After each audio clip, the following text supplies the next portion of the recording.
Hey guys, Al DeMarco here along with Steve Budin. We are back with the next portion of our show as we continue to break down all your NFL games from a point spread perspective here on the PickNation.com report. Quick reminder, guys, you can get my best bet today, and I'm coming off my biggest play of the year with the Detroit Lions on Monday night. Steve's latest from the Baltimore Crew, 28-14 over the past 4 years in the NFL, #1 in pro football for him. Plus, all the plays of all the handicappers at PickNation.com for free, no strings attached. It's over $600 of action. If you bought the handicappers separately, you get the plays, all their analysis for free simply by checking out the all-access one-day free trial pass at PickNation.com. Just a moment, we're going to talk about how you've got a chance to win $300 of my money playing fantasy football with DraftStreet.com. But first, Steve, let's take a look at this Philadelphia-Washington game. It's been a road team-dominated series. It's the road team, 2-0 sweep last year and also 8-1 against the spread in the last 9 meetings.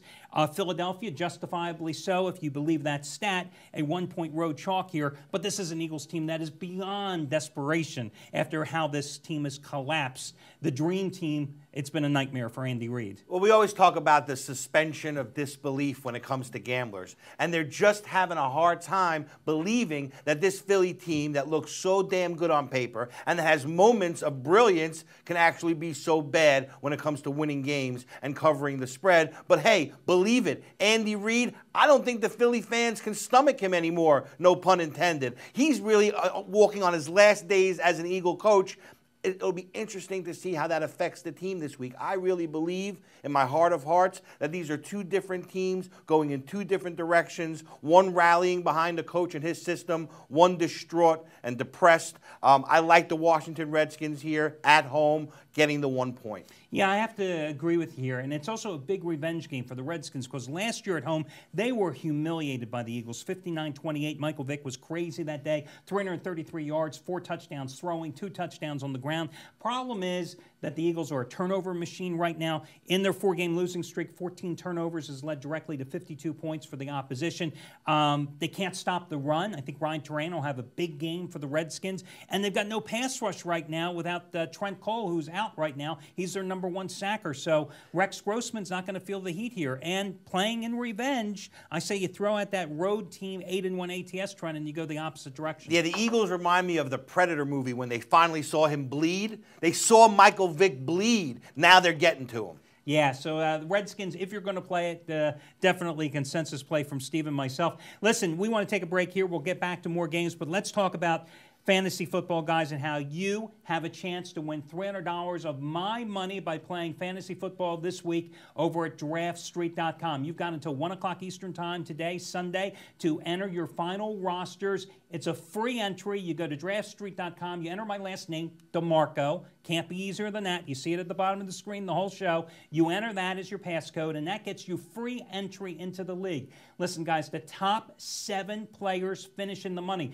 And unlike old-fashioned rotisserie leagues and fantasy leagues, Steve's, this is instant gratification. That's what makes Draft Street so revolutionary and unbelievable. My knock on fantasy sports my whole life has been, hey, I don't want to wait all year to win or lose. I want to win or lose right now. Instant gratification. That's what this is all about. Well, Draft Street delivers when it comes to that because you can go head-to-head with people you don't even know. You just go to the site. The money's secured. Everything's held by Draft Street. You go head-to-head. You go up against 4 other guys. The pool builds, and you win or lose right there that week. To me, that's the most amazing thing. It's real action. Right, and the league, the winner, is determined after the Monday night game between the Jets and the Dolphins. Now, the last 2 weeks, I have finished 7th. You're giving away all your money, by the way, every single week. And don't worry out there. He's got plenty of money. And I'm not talking to the Wall Street protesters. I don't want them showing up at your house, but he's got plenty of money. Well, yeah, and I'd have plenty of more if Matt Ryan would have delivered and done something at quarterback for me. Probably would have won the damn league last week, but I finished 7th for the 2nd straight week. A guy with the username J.R. Kindle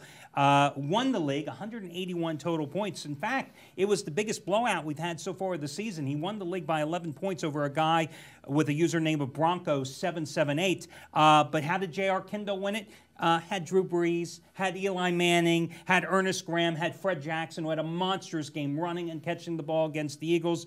Darren Sproles, another big game. Victor Cruz, A.J. Green, Deshaun Jackson, Jake Ballard. And then he picked for his defensive special team, the 49ers, a 48-3 winner.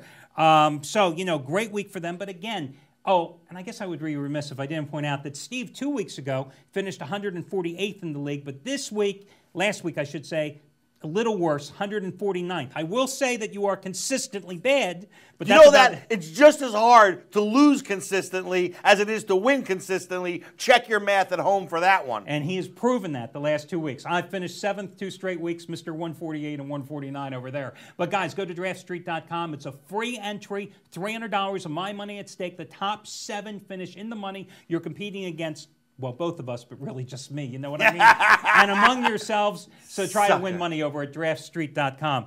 Back to the games here. Let's talk about this Pittsburgh-Jacksonville game a little more in detail. We touched on it briefly with Trace Adams when he had joined us earlier. Remember, if you missed any portion of the show, you can catch it all over on picknation.com in its entirety. Pittsburgh is a 12.5-point favorite. They've covered 7 of their last 10 as a home favorite. I think last week what they did, not only have more intensity defensively, but they shortened Ben Roethlisberger's drop. They went to more of a spread West Coast offensive attack. Instead of Ben dropping back 5-6 steps, quick 3-step drop, considering he's playing on a sprained foot and he doesn't have much offensive line protection. I thought that was a brilliant move, allowing him to see the field, spread the ball around. They have some very good, talented wide receivers, and it worked to perfection against a much better Tennessee team. I don't see Jacksonville, as we said earlier, being able to compete in this game. No, the move definitely sharpened Pittsburgh up, who did their best impersonation of Dr. Frankenstein last week, back from the dead. Now they're going to play a team in Jacksonville that we know what they like to do. They like to run the ball. That's going to play right to the strengths of the Pittsburgh Steelers defense. No other way to go here but to lay the big wood. Pittsburgh's back, and they know they can't afford to take any team lightly and suffer any more losses than they've already have. They're going to be extra focused, extra ready for the rest of the season. I like Pittsburgh here. Yeah, and listen, the Jaguars have 8 sacks on the season, and that's great news when you're Ben Roethlisberger and you've already hit the turf 15 times because of a bad, shaky offensive line. By the way, you know the home team has covered every single game involving the Steelers so far this season. So there's a 5-0 stat on your side. Atlanta and Carolina, we touched on this briefly with Trace as well.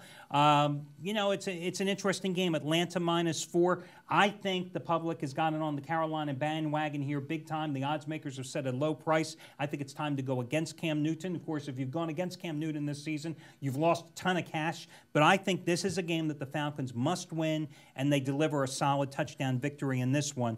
So I'm going to buck the trends. I'm going to go with buck the public and go with the trends here, noting that the Falcons have covered 16 of the last 24 in the series. Yeah, I'm with the public here. I'm drinking the Cam Newton Kool-Aid. I can't help it. He's such a great player, such a great talent, makes everybody around him better. More important, I think they believe in him. I think there's a general belief on this team now. They're playing everybody down to the wire. And the Falcons, you look at them playing at home, and your first instinct as a gambler is, oh my God, Matty Ice at home. But this is not the same Atlanta team as last year. Now, I could be wrong. They could come out here guns blazing and win by 40 points. I just don't see it happen. I see Carolina keeping it close and covering the spread. Okay, so we differ on that one. Last game before the break, Cincinnati and Indianapolis. What can I say about the Colts? They're up 17-0 at home against Kansas City, and they lose the game. And that really sums up the Colts season. If I was the Colts head coach, I would be, putting Prozac in the Gatorade. I wouldn't be allowing love songs on any of the iPods, and I would make sure the lights in the locker room were as bright as possible, because these guys could slip into a major depression at any moment. I feel so bad for them. Well, they're in the Andrew Luck Derby right now for the first pick in next year's draft, and that's about the only thing they're competing on the field for. The Cincinnati team, on paper at least, comes in here with the NFL's #1 ranked defense. I say on paper because last year the Chargers were #1. Were they that dominant? No. It's just a nice number. Something to worry about here. Marvin Lewis, 6-21 against the spread as a favorite since 2007. They've only covered 1 of their last 10 as a home chalk, but still I think you have to take the Bengals in this one. Yeah, I'm worried about a backdoor cover. The Colts have played inspiring ball the last 3 weeks, not getting the wins, but really playing good. I just feel like they deserve a win. I feel like they're going to muster it up one more time. 7 points, a whole lot of points. I'm going to take the points here. So, again, we could save vig, not go to the bookies and bet each other on this one. Okay, guys, that'll take care of the first half of the show. Remember, you can catch it in its entirety over at picknation.com. We'll be back with the break to break down the rest of your card.